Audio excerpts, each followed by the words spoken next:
মাত্র 5 দিনের মধ্যে সে আপনাকে ব্লক খুলে মেসেজ দিবে। সে ফিরবে, সে এবার ফিরবেই ফিরবে। আল্লাহু আল্লাহু আল্লাহু আল্লাহ।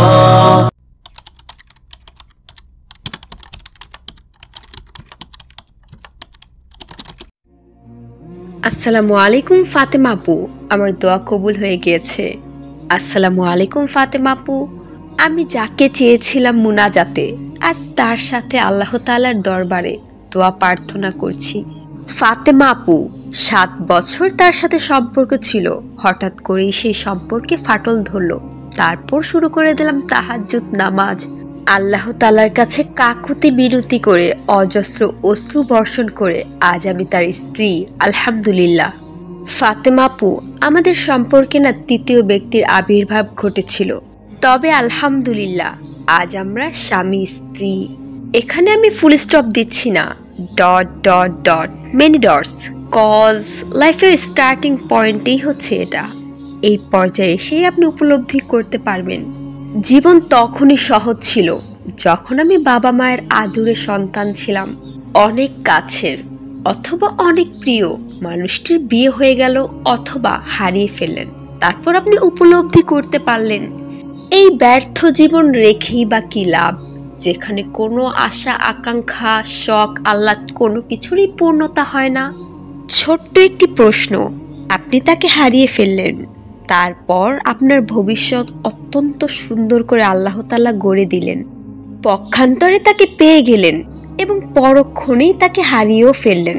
এই যে পেয়ে হারানোর বেদনা, এটা কি সহজ? প্রিয় বোন আমার, কিছু দৃষ্টান্ত আমি আপনার সামনে উপস্থাপন করছি, মনোযোগ দিয়ে শুনুন। সেদিন পাত্রীর ছবি নিয়ে এক ঘটক আমাদের বাড়িতে আসে এবং ঘটনাক্রমে সে হাউমাউ করে কান্না করতে লাগলো।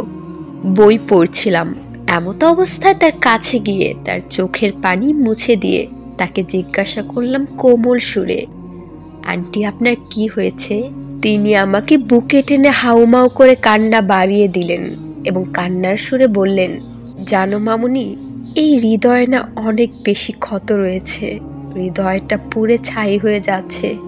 25 বছরের তিলে তিলে গড়া সংসারের মায়া ত্যাগ করে সে আজ বিবাহ বন্ধনে আবদ্ধ হয়ে গিয়েছে। আমি কিভাবে সহ্য করে আছি একমাত্র আমার রব জানেন। কিভাবে আমি সহ্য করব, বাড়ি গিয়ে যখন দেখব আমার প্রিয় স্বামী, প্রাণের স্বামী সেই ঘরটিতে আর নেই।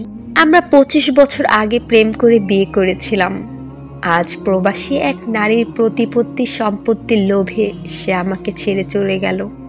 কথাটি শুনে আমি গম্ভীর হয়ে যাই। তাদের নাকি বড় মেয়ের কিছুদিন আগে বিয়ে হয়েছে। এরকম একটি সম্পর্ক ছেড়ে একটি মানুষ কিভাবে ছেড়ে চলে যেতে পারে? যাই হোক, আমি তাকে আশ্বাস প্রদান করি। সেদিন বাবা এক জায়গায় যাচ্ছিলেন, তখন বাবাকে প্রশ্ন করলাম, কোথায় যাচ্ছ? তিনি বললেন, বিচার করতে, বাড়িতে এসে বিস্তারিত জানাবো। বাবা বাড়িতে আসা মাত্রই বিনীত সুরে বললাম, বাবা জানার আগ্রহ প্রকাশ করছি। তিনি বললেন, নিশ্চয়ই মা আমার, বলছি। আমাদের এই যে পাশের বাড়িটি রয়েছে না, তারা 2 ভাই। বড় ভাই 4 বছর আগে বিয়ে করে প্রবাসে গিয়েছেন। প্রেম করে তারা বিয়ে করেছিল, তাদের 3 বছরের একটি ছেলে সন্তানও রয়েছে। এমত অবস্থায় 1 মাস হলো সে বিদেশ থেকে ফিরেছে। তার স্ত্রী তাকে বলছে যে তাকে নাকি ডিভোর্স দিয়ে দিবে, এমনকি একই বাড়িতে নাকি ছোট ভাইয়ের সাথে থাকে এবং বড় ভাইকে ডিভোর্স দিয়ে দিয়েছে। প্রবাস ফেরত ছেলেটি এরকম পৈশাচিক কর্মকাণ্ডকে সহ্য করতে না পেরে এলাকার বড়দের কাছ থেকে বিচার চেয়েছে। কথাগুলো শুনে আমি থমকে যাই এবং বিস্মিত সুরে বলতে লাগি, ভালোবেসে মেয়েটি ছেলেকে বিয়ে করেছিল, 2 পরিবারের বিরুদ্ধে গিয়ে ছেলেটি মেয়েটিকে বিয়ে করেছিল, সেই ভালোবাসা এত সহজেই বিলুপ্ত হয়ে গেল। আমি না কোনো ক্রমেই ঘটনাটির উপসংহার মিলাতে পারছিলাম না। একটা মেয়ে, তার ভালোবাসার মানুষটি, হ্যাঁ হতে পারে দূরে রয়েছে, তবে তার কাছে তো সন্তান ছিল। এমনও তো না যে সে নিঃসন্তান ছিল। সেই ছেলেটি তাকে ভালো রাখার জন্যই তো এত দূরে পাড়ি জমিয়েছিল। বাড়ি ঘর টাকা পয়সা কোনো কিছুর তো অভাব ছিল না।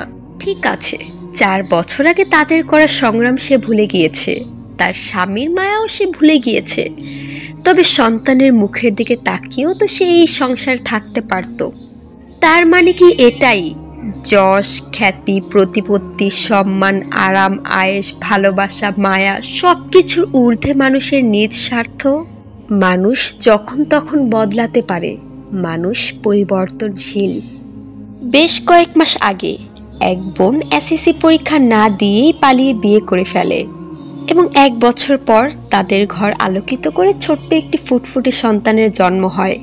তবে কেন যেন হঠাৎ করেই তাদের সেই উপচে পড়া ভালোবাসা বিলুপ্ত হয়ে যায় এবং তারা দুজনেই চিরতরে তাদের পথ দুটো আলাদা করে ফেলে এবং নতুন গন্তব্যের দিকে পাড়ি জমায় নতুন মানুষ নিয়ে। তাহলে সেই ভালোবাসা, সেই আবেগ এবং ছোট্ট সন্তানটি, এই সব কিছুই কি মিথ্যে? তবে এগুলোকে মিথ্যে প্রতিপন্ন করে দিয়ে তারা বলে তাদের ভুল সিদ্ধান্ত ছিল। বেশ, মানুষ মাত্রই তো ভুল, মানুষ তো ভুল সিদ্ধান্তেরই আওতাধীন। গতকালের আগের দিন এক বোনের সাথে ফেসবুক পেজে কথা হলো। সে বলল, ফাতেমা আপু, আমি জীবনে একজনকে অনেক বেশি ভালোবেসেছি। তাকে পাওয়ার জন্য তাহাজ্জুদ নামাজ পড়েছি, কত শত আমল করেছি, কান্না করে আল্লাহ তাআলার কাছে তাকে চেয়েছি, মুনাজাতে, প্রার্থনাতে তাকে কতভাবে যে চেয়েছি।